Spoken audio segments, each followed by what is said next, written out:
There is a very deep knowing that I experience almost every single time I pick up my pen and paper to journal.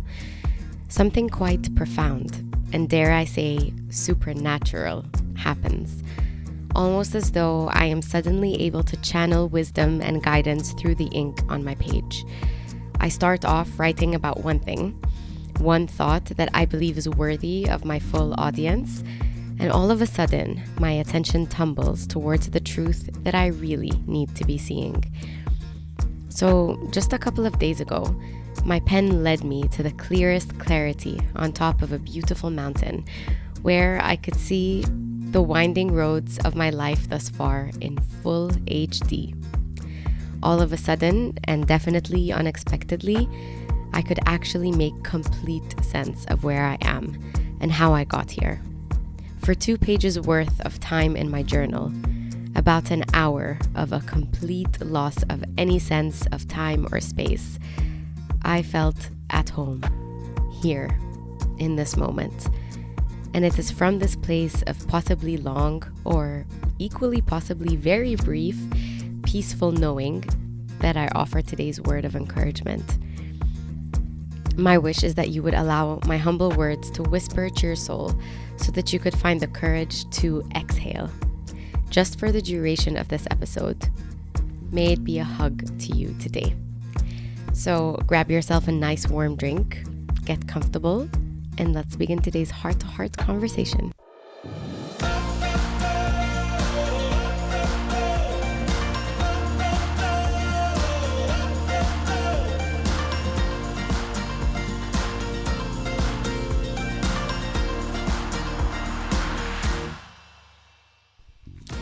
Hello, my friends, and welcome back or welcome here to the Being Allowed podcast. As always, I'm your host, Bibouché. And today, I've been feeling like, I hesitated a lot before I decided that this would be the topic for today's episode because I had a bunch of other episode titles and topics that I wanted us to discuss, which, there's always next week and the week after that and all that. But the reason why I decided that this week is why I want to talk about this particular thing is because I'm feeling it so strongly. And I tend to feel like I want to connect with you guys most whenever I feel things most strongly. Just because from my experience over the last couple of years of doing this, every time I'm in the middle of feeling something and I share it with you guys, it hits differently, I suppose. And that's what I get from your guys' feedback. So this June, if you're watching this or listening to this in real time, we are at the end of May 2024. And so June is just around the corner. And if you've been here from the beginning, you know that June 13th was the very first Being Allowed podcast episode, which means that in just 2 weeks, I will be releasing my 2-year anniversary podcast episode. And I was journaling the other day, not about that specifically, but that's kind of where the journal entry took me, which is what I told you in the introduction is what tends to happen. I will start journaling about one thing, and then I will find that, stuff comes up that I need to be reminded of or pointed in the direction of, which is so divine and so strange. And so humbling, and I'm so grateful for it.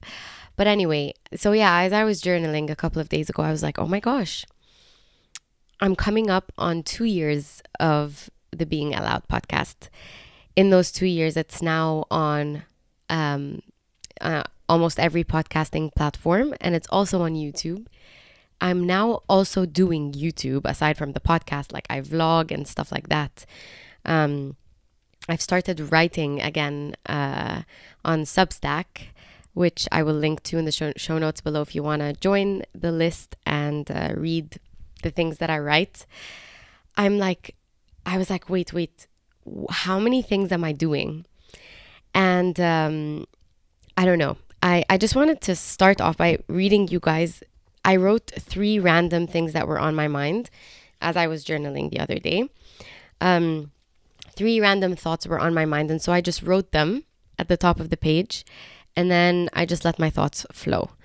So the 3 things I wrote were, the right place at the right time, and the river analogy, and magic is the thing that wants to happen next.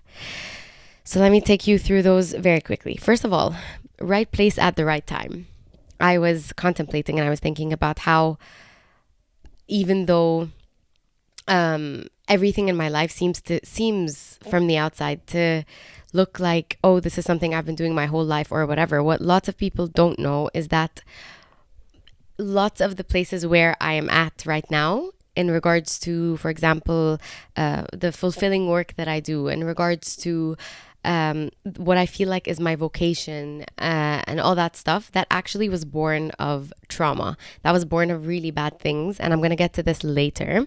But the next thing that I wrote was the river analogy. And the river analogy is basically, for some reason, it came to my mind how rivers, the way rivers flow, right? And then Pocahontas came to mind. Growing up, I used to love the movie Pocahontas. And then she sings a song. It's called Just Around the River Bend. And she's like full of wonder. She's like, I'm now in the river. She starts off by saying, what I love most about rivers is you can't step in the same river twice. The water is always changing, always flowing. And then she's wondering, what's around the river bend? Like, I'm on this river. What's around the river bend? What's around the corner? And she sings it with this like enthusiasm and this joy and this excitement that she can't wait to see what's around the river bend. And so that got me thinking. I'm going to get into all of these shortly. And then the last thing is magic is the thing that wants to happen next. So if we're going to imagine that there's a river, and by the way, magic is the thing that wants to happen next is a quote by Elizabeth Gilbert, which I've been talking a lot about these last couple of weeks, just because I took the creativity workshop with her and it was absolutely life-changing. So you can go back and listen to those. But anyway, if we imagine that we are on a river, right? We're either on a boat on a river or we're swimming down a river or whatever. And we don't know what's around the river bend, what's around the corner. But if we believe that magic is the thing that wants to happen next, then we will have Pocahontas's same enthusiasm, same excitement. Like, I wonder what's around the river bend. I wonder what happens next. And I was just sitting there and thinking, okay? And then I started contemplating and thinking, oh my gosh, 2 years ago, I started this podcast. And now I'm not just doing the podcast, I'm also doing all these things. And then I started journaling about how any of this even started. So I grew up, the one thing I've always known about myself is that I'm a writer, right? But I've also known that I'm a very loud person. I'm also a very unapologetic person, always have been. Like, literally ask my teachers growing up and ask my parents. Like, I always spoke my mind. I always did what I felt was right for me, very unapologetically, which was obviously very unwise in more occasions than not as I was growing up. But it feels as though as my life has kind of unfolded in this way and brought itself in this way, lots of aspects of who I am and who I've always been and what I've always loved to do are now kind of falling into place in a way that makes sense. And to the naked eye, it seems to people like, oh, like this is her entire character. This is her entire personality. But today's episode, the purpose was for me to tell you, kind of give you glimpses of the person I was before any of this and how all of this came to be, because I was given so much hope as I considered my life in hindsight. And I feel like this could be encouraging to you guys as well. If you feel lost or if you feel like too many terrible things are happening in your life or too many confusing things are happening in your life, or you feel like there's no direction, you don't know where you are or why you are where you are or any of that stuff, maybe my story will kind of encourage you. And so, yeah, like I said, I was always a writer, always a journaler. I have journals from every single phase of my life. Like literally my bookshelves are filled with old journals. And it's always been my way of self-expression. It's always been my way of communicating with the world and responding to the world, has been through the written word. But I've also been I talk too much. Literally, my dad one time traveled and got me a T-shirt that says "I talk too much" because I talk too much. I always have something to say, and I think it's because I'm always processing, and I process externally, and so there's this constant thought process that's going on, and chances are, if you're in my circle or if we know each other, I'm probably going to be processing something that's going on in my life out loud with you. You're going to be getting insight into my life. And I feel like the fact that I'm a writer and a journaler, but also that I talk too much, have all kind of primed me to where I am right now, even though I would have never imagined, never envisioned that this is where I would be. Because something else you don't know about me is that I was always extremely camera shy, uh, always hated being the center of attention. I can't even tell you, like, the amount of anxiety, like my blood pressure would freaking shoot up to the sky if I was ever center of attention. Um, I remember one time there was this program. They wanted to film a few episodes with me where I would do arts and crafts for little kids. And it was a full day of shooting. And literally, as soon as I would sit down on the chair and look at the camera, like I'm supposed to be looking at the camera, right? I would collapse in laughter. And then the most inappropriate things would come out of my mouth. And we would have to take a million takes. Let me just tell you that I entered the studio at 6:30 a.m., I think. 6 or 6:30 a.m. and I left the studio at 3 a.m. That's how long it took us to film the episodes because I was so uncomfortable. I had no idea what I was doing. I was like, are you guys sure you have the right person for this job? And it was a catastrophe. Like, truly, I've never even seen these episodes ever since. And this was like 11 years ago. So, yeah. And so I never thought that this is where I would be, that I would actually go and spend money and purchase my very own camera and decide to start a YouTube channel, decide to start a podcast channel also. Like, this is all very absurd to me. So yeah, as I was journaling, I was like, what, how did this all start? And it feels so right. And it feels like it's exactly where I was always meant to be, to the point where I don't remember when I wasn't doing this. I don't remember when I wasn't creating this kind of content for the internet, the World Wide Web. I don't remember. It feels like this is what I've always been doing. It's what I do in my free time. I don't even consider it work, but I also do it during working hours. Like, there's a routine, there's a structure, and it doesn't suffocate me. It excites me. It's like, it feels right. You know what I mean? So how did I get here when I would have never, ever guessed, never imagined?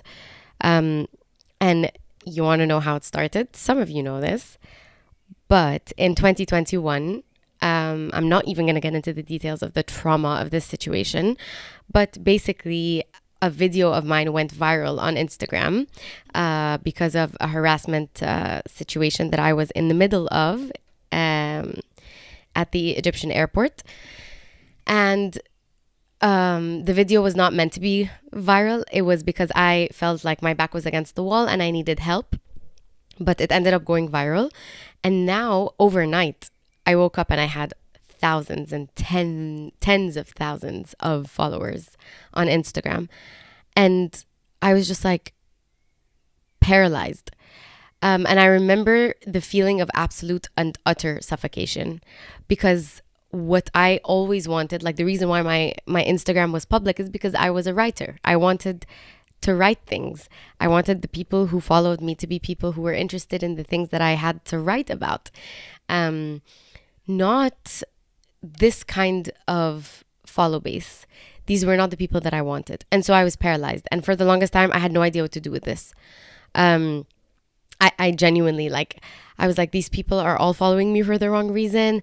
And now everything is falling apart. Like, I was trying to work towards having like a writing portfolio online and to have people come to me for specific reasons, blah, blah. Now it's all ruined. It's now all gone because I have all these weird followers that think they know me. They think they know why they're here. If they are expecting me to be an activist for the rest of my life, they're wrong. If they're expecting me to be like a begrudging, like a very angry woman for the rest of my life, they've also got it wrong. Like, why are these people here? And so ever since then, I just kind of didn't know what, like, I haven't known what to do with my Instagram, because for the longest time I was like, how do I just be myself? And then slowly but surely I started losing the followers. And that was when I started breathing. And that was when I was like, yes, please let them go. And I even spoke to my sister and I spoke to my parents, and I was like, I want as many of those people gone as humanly possible, because I want the people who stay and the people who find me to be people who are interested in the same things that I'm interested in, who want to listen to me speaking about the same things that I want to be speaking about. And back then it was still all writing. But you know what? This traumatic event that got me all these weird followers that weren't like essentially like in my cohort or in my area, that's how maybe I needed to be shocked into the spotlight. Maybe I needed to be shocked into now having eyes on me, now having people follow me, even if they were going to come and go. But maybe I needed this shock so that I could get my foot in the door. And I didn't see it that way back then. But now in hindsight, I'm like, there's no way I would have on my own found the courage, gathered like the guts to be doing what I'm doing right now if I wasn't kind of like forced into it somehow. And that was 2021. And so that's when I got the followers, but that's not really when I started kind of creating the content that I want to create or anything like that. It wasn't until I got divorced, which was the biggest trauma ever, that something inside my chest kept like it was keeping me awake at night. It was literally keeping me awake, being like, this terrible thing happened. And if you don't use your pain well, if you don't steward your pain well, then what was it for? And it was just this thing that kept going on and on and on in my head. And I was like, you know what? During my worst times, I felt the most alone. I felt traumatized and I felt completely alone. And now my biggest desire is to make one person, literally just one person, feel like they're not alone. And I made this weird, again, very like spontaneous decision to go purchase this microphone and start a podcast in the hopes that one person would feel less alone. And here I am. I've been doing this for 2 years. 2 years. And what I want to say is that we live in a world now where content creation is just so weird, right? It all started off with people wanting to be influencers and wanting to be famous. And I mean, I touched upon this in my stories on Instagram a few days ago. But like, that's the reason why I avoided this for so long, is because this was never appealing to me. I always had stage fright. I always didn't want to be center of attention. I always would get anxiety. Like, who would want to be famous online? Like, that's just so gross. That's what I would think, right? But I never thought about what I did want to do, and what I did, what I would do, that by doing that I would get the biggest amount of satisfaction and fulfillment and sense of purpose possible. And that was all stuff in the public eye, right? But I rejected it for so long. And I mean, I just didn't know, you know what I mean? And so as I was journaling, I mean, I journaled a lot, like a lot about this, literally. Look, so much. And I was like, I'm exactly where I'm supposed to be. This is exactly where I was supposed to be. But it took trauma. It took extreme discomfort for me to end up here. And that's the thing. I think that's what I want to leave us all with today, is sometimes life is very uncomfortable. Sometimes we find ourselves in situations that are the opposite of what we maybe had painted for ourselves or for our lives. Like, we find ourselves literally on the other side of the road from where we thought we would be. from the direction that we thought would take us to the destination that we thought we wanted to arrive at. And because we're human, and because we are kind of programmed to hustle and programmed to dig and programmed to work and just, yeah, kind of force ourselves towards specific directions that we think are the directions that we want to go in, we sometimes miss the signs that are telling us aim higher. That's a post that I saw on Instagram. You know, every redirection is an invitation for you to aim higher. And I rejected that for the longest time. When the whole airport incident happened, I was like, this is terrible. My reputation is 6 feet under now. My reputation's disgusting now. Who's going to want to be my friend? Let alone who's going to want to actually read the stuff that I write. Because we live in such a shame-built society where, you know, for women to speak up that way, it's such a shameful thing. And for me to discuss something like that is so shameful. And I believed the shame for so long and was shame-ridden. And now I had the biggest amount of shame possible. And I had 55,000 followers now on Instagram watching me go through this shame. Like, terrible. It was a horrible situation. But that's what I needed to force me into a place where when 1 year later, I finally decide to give into the calling that was in my chest, something was already ready for me. And so I'm learning. I think this is one of the biggest things I'm learning this season is I'm just learning to surrender, and I'm learning to trust. I'm learning to throw my hands up and just say, I don't know what I don't know. I don't know what's good for me. I don't know how this redirection is actually going to take me. Like, I don't know how it's going to work out in the bigger picture, because we are humans. We live one day at a time. We see one situation at a time. We don't get the privilege of seeing the whole picture. And you know what? I'm grateful for the fact that we cannot see the full picture all at once, because that would just be way too overwhelming. And so now that I know that I can only see one day at a time, I'm learning to surrender, and I'm learning to trust the process, trust the natural flow of this river, and trust that I'm not in control of it, and trust that whatever happens on the just around the river bend, just around the corner, that is the magic that already wants to happen in my life, even if it comes disguised as something else. Magic is the thing that wants to happen next. And sometimes it takes a moment of honest reflection.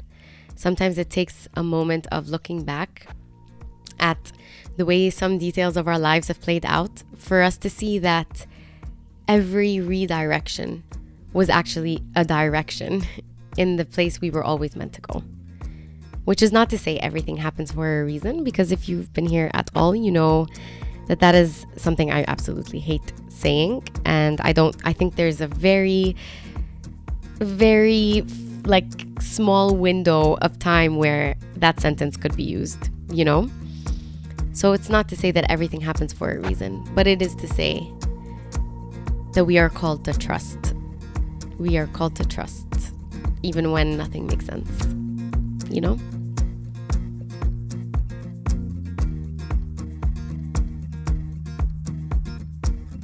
My friend, I hope that you will take this as an opportunity to just shut your eyes for a moment. And if you can trust me, my recommendation is that you actually pick up a pen and paper. You don't have to be a writer. The sentences you put on the page don't have to make any grammatical sense. You can just throw words in the page randomly in different parts of the page. None of it has to be cohesive or make any sense. But something about putting your pen on the page becomes a channel. I believe something very, very, otherworldly, very supernatural happens when we pick up a pen and paper. So if you will trust me, if you are courageous enough today to do that, pick up a pen and paper and think back to the past 5 years of your life. Take this as today's journaling prompt. Think back to the last 5 years of your life. What were some disappointments or letdowns or terrible traumas or jarring occasions? What was something that seemed so bad that ended up not being the end of the world? And in fact, can you think of one thing that you didn't want to happen in your life at all, but that thing happened anyway, and it led you in a direction you were meant to go? I'm pretty sure you can find at least one example. Just one. That's all I'm asking, is just think of one example. Journal about that. Because when I did that, that's when I got the biggest perspective of my life. And that's when I found out that I am always in the right place at the right time. Always, 100% of the time. Even when I'm in pain, even when nothing makes sense, I am exactly where I'm meant to be. And so I want you to get that kind of perspective too. All right. Thank you guys so much for being here. It's always an honor and a privilege and a blessing. I can't believe it's been 2 years. I can't believe some of you have been around that whole time.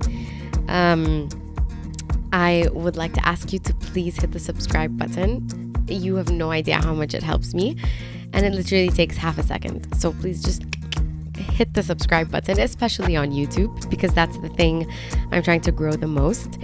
And please leave a comment below. Tell me your thoughts. What did you think of today's episode? And also let me know if there's anything specific you'd like us to cover in future episodes as well. So please hit the subscribe, leave a comment, like, share with your friends. Let's grow this community. And I can't wait to see you again next time.